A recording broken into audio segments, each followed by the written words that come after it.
Hi friends, I'm coming again and again to you in a new video.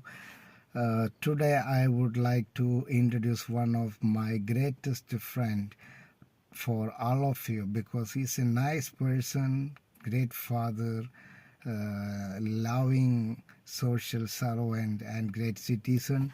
He's a little bit older person, but he is a good actor.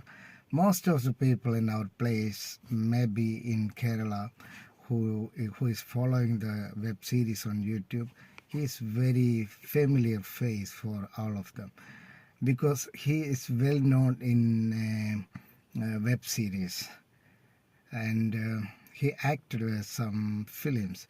He is also participating as an actor in my film project, and he just came from a film location where he was agreed to join as an actor. He is waiting for there at home to make a video with me. Actually, now the climate is a little bit dark because of the cloud. It is very rainy and cloudy day for today. So I think you will feel some problem of light in the car. Now see, I am in my car and I am moving to his location, and most probably he will be waiting for me, and we will make a video together. I would like to introduce one of the best friend of myself to you. Okay, thank you. Thanks so much. Stay with me. Continue watching, and I think some of you have to subscribe my channel because if I am getting some directions from your side, I can make some improvement. Okay, thank you. Thanks for watching till now. Thank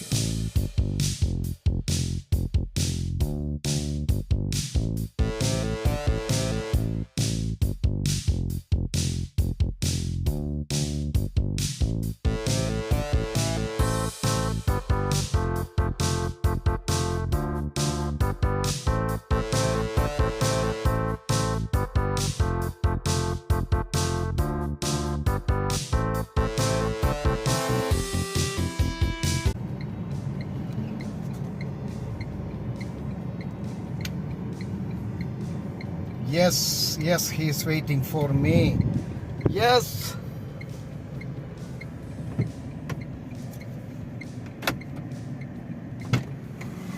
welcome Thomas ചേട്ടാ. Welcome. എന്തുണ്ട് പിന്നെ വിശേഷങ്ങൾ? വിശേഷങ്ങൾ നല്ല വിശേഷങ്ങൾ. മഴയൊക്കെ മതിയാ?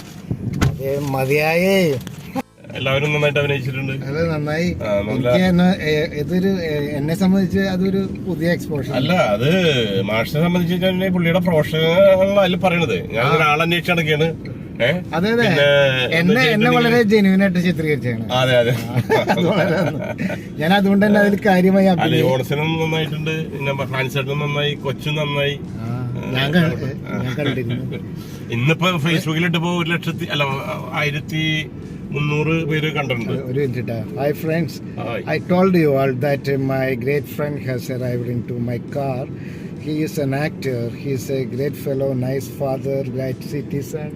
And Thomas Etten, I am here near to his church, and we are moving to one hotel here to have just a coffee. Okay, let's talk to him about his life and experiences as an actor.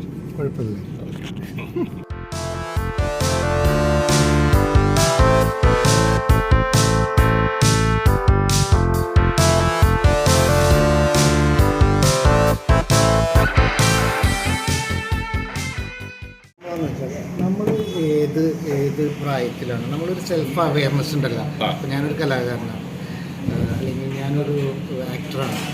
ഡീറ്റെയിൽഡായിട്ട് actor എന്നുള്ള നിലയിലുള്ള നല്ല ഞാൻ ചോദിക്കണേ. എനിക്കൊരു കലാപരമായിട്ടൊരു കഴിവുണ്ട് എന്ന് Thomas ഏട്ടൻ തിരിച്ചറിഞ്ഞത് ഏത് പ്രായത്തിലാണ്? ഒരു 10-11 വയസ്സിലൂടെ എനിക്ക് തോന്നിയിട്ടുണ്ട്. അതെന്താ കാരണം എന്ന് ഞാൻ പറഞ്ഞുതരാം.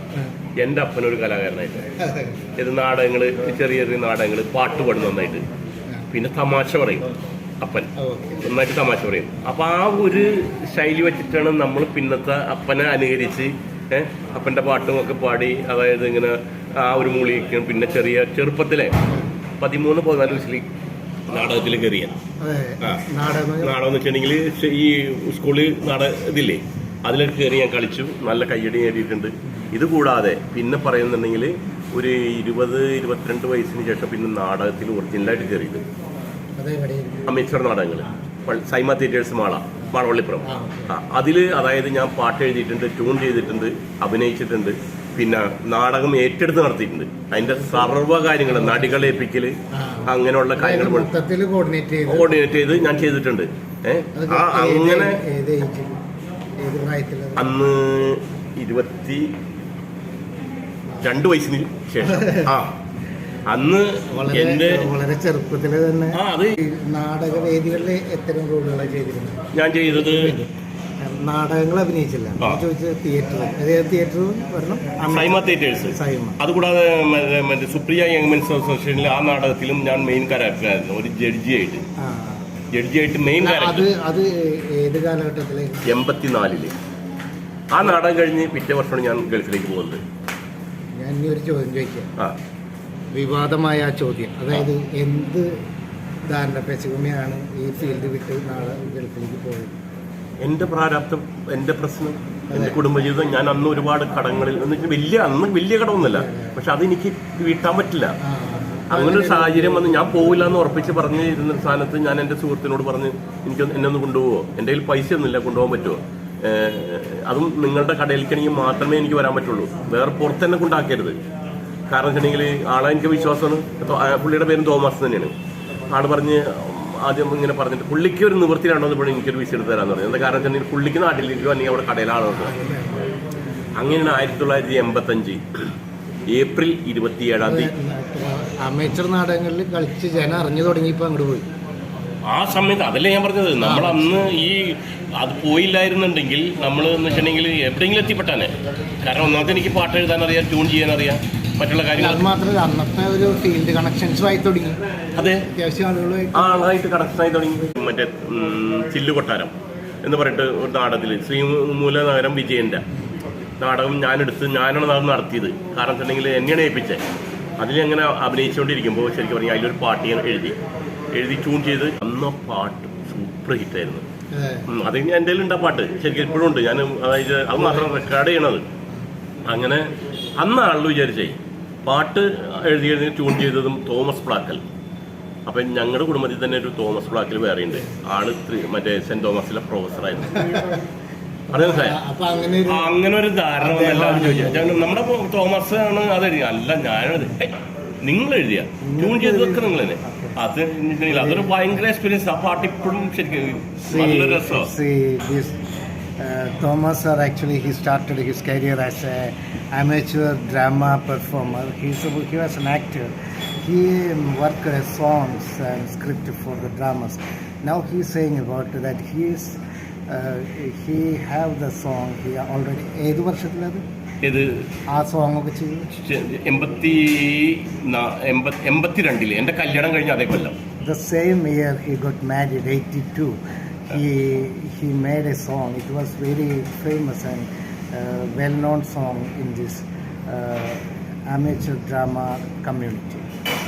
And he actually എവിടെ പോയി വർക്ക് ചെയ്തത്? ഞാൻ മസ്കറ്റിൽ രമേശ് എന്ന് പറഞ്ഞ സ്ഥലത്ത്. രമേശ് അതായത് 30 വർഷം. He worked in Muscat for 30 years for the survival and benefit for the life and family. Then he came back and he started his career again as an actor. Now he is working in a film. He is working in my film as an important role. He is in a leading character role. And in Kozhikode, in Kozhikode also he was working as അതിലെ character എല്ലാം പുതുമുഖമല്ല. അതില് അതായത് main കഥയുടെ പെൺകുട്ടിയില്ലേ, ഒരു കൊലപാതകമാണത്. Thriller movie. Mr. Thomas is acting as the father of the victim, the one of the major role in the film. Okay, എന്തായാലും തോമസേട്ട വന്നതിനും പറഞ്ഞതിനൊക്കെ ഒത്തിരി താങ്ക്സ്. ഒരുപാട് നന്ദിയുണ്ട്. കാരണം എനിക്ക് ഇതുകൊണ്ട് ഒരുപാട് ഗുണങ്ങളുണ്ട്. കാരണം എന്നെ അറിയപ്പെടാത്തവരും ഇപ്പോൾ പോൾ മാഷ് കാരണം കൊണ്ട് ചിലപ്പോൾ അറിഞ്ഞപ്പെട്ടുന്ന് വരും. കാരണം ആള് കുറേ ആളുകളായിട്ട് ബന്ധങ്ങളുള്ളവരാണ്. അപ്പോൾ അതുകൊണ്ട് എനിക്കത് ഗുണം ചെയ്യുമെന്നുള്ളൊരു ആത്മവിശ്വാസം കൂടെ ഉണ്ട്. അപ്പോൾ എല്ലാം നല്ലതിനാവും. എനിവേ ജീവിതത്തിൻ്റെ ഒരു പ്രത്യേക സ്റ്റേജിലാണ്. ഇനി എന്താണ് അടുത്ത ഫ്യൂച്ചർ പരിപാടികൾ ഉദ്ദേശിച്ചത്? അടുത്തെന്ന് പറഞ്ഞിട്ടുണ്ടെങ്കിൽ ഇപ്പോൾ പോൾ മാഷിൻ്റെ കൂടെ ഞാൻ അഭിനയിച്ചുകൊണ്ടിരിക്കുന്നു. അതായത് നല്ലൊരു വേഷമാണ്.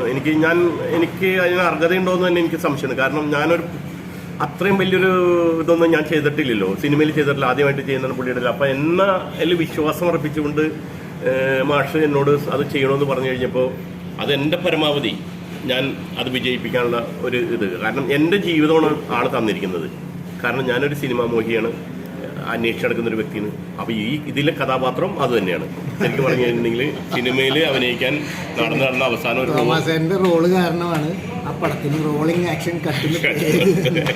കാരണം അത് എൻ്റെ ജീവിതത്തിൽ ഒരിക്കലും ഞാൻ പറഞ്ഞില്ലേ, എന്ത് സംഭവിച്ചാലും മാഷെ ഞാൻ മറക്കില്ല എന്ന് പറയുന്നതിൻ്റെ ഒരു ഉദ്ദേശം അത് തന്നെയാണ്. കാരണം എനിക്ക് ഇങ്ങനൊരു റോള് തന്നെന്ന് പറഞ്ഞാൽ എനിക്ക് അതിശയമാണ്.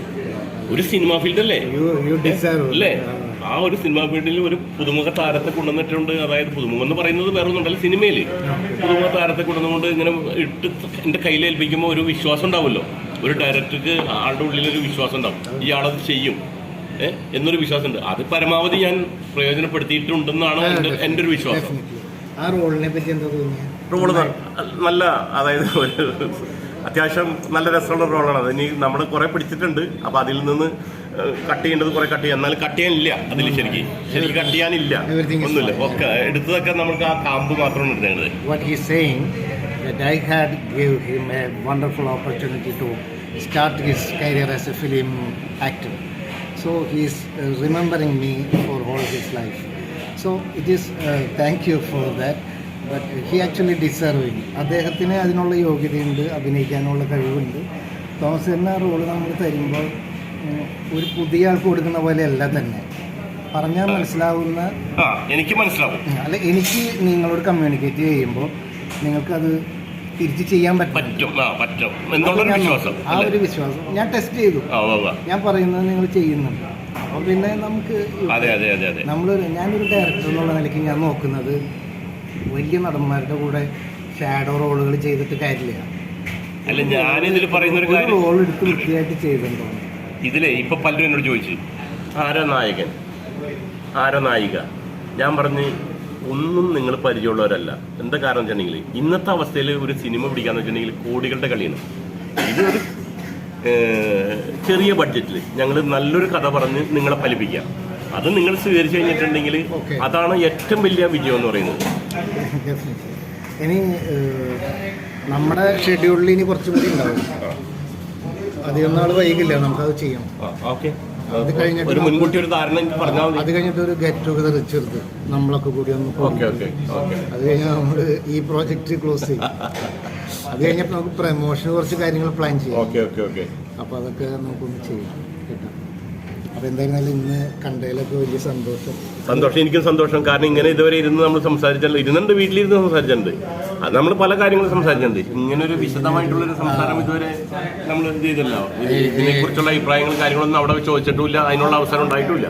എന്തായാലും സന്തോഷം. കാരണം എന്ന് വെച്ചാൽ നമ്മളെ സംബന്ധിച്ച് ഇത് വലിയ നല്ലൊരു നിമിഷങ്ങളാണ്. Okay, Thomas Edison, thanks. Personally, I am thanking Thomas Edison for the respect he given to me as a director, for the obedience he given me as a director. ഒരു ഡയറക്ടർക്ക് കൊടുക്കേണ്ട ബഹുമാനവും അതിന് കൊടുക്കേണ്ട അനുസരണയൊക്കെ വളരെ ഭംഗിയായിട്ട് അദ്ദേഹം തന്നു. അതിന് അദ്ദേഹത്തിന് ഭംഗിയായിട്ട് ആ റോള് നമ്മൾ അങ്ങോട്ട് കൊടുത്തു. ഇതൊരു കൊടുക്കൽ വാങ്ങൽ വലുതാണ്. അപ്പോൾ ഒരു കാര്യം കൂടെ ഞാൻ പറഞ്ഞിട്ട് നിർത്തിക്കാം. അത് ഇത് കാണുന്നവരെല്ലാവരോടും എനിക്ക് പറയാനുള്ള ഒരു കാര്യം, ഇതൊരു ചെറിയ സിനിമയാണ്, ഒരു ഇതാണെങ്കിലും മാന്യമായ രീതിയിൽ നല്ല രീതിയിൽ തന്നെയാണ് ഇത് ഇപ്പോൾ മുന്നോട്ട് പോയിക്കൊണ്ടിരിക്കുന്നത്, എല്ലാവർക്കും കാണാവുന്ന രീതിയിൽ. അപ്പോൾ എല്ലാവരുടെയും സപ്പോർട്ട്, പ്രത്യേകിച്ച് പോൾ മാഷ്, ഞാൻ മാഷെന്ന് വിളിക്കുന്നത് കാരണം എൻ്റെ പ്രായം അനുസരിച്ചിട്ടായിരിക്കാം ഞാൻ അങ്ങനെ വിളിക്കുന്നത്. നിങ്ങൾ ഞങ്ങൾക്ക് സർവ്വവിധ സപ്പോർട്ടുകളും തന്നിരിക്കണം. അത്രയും മാത്രമേ, ഒരു ചെറിയ പടമായിരിക്കും, പക്ഷേ നിങ്ങൾക്ക് അതിൽ നിന്ന് എന്തെങ്കിലുമൊക്കെ ഒരു നന്മ അതിൽ കാണാൻ പറ്റും. ആ ഒരു ഇത് മാത്രമേ എനിക്ക് പറയാനുള്ളൂ. Okay, friends, thank you. I will be back with another video. Thanks for watching. Thank you.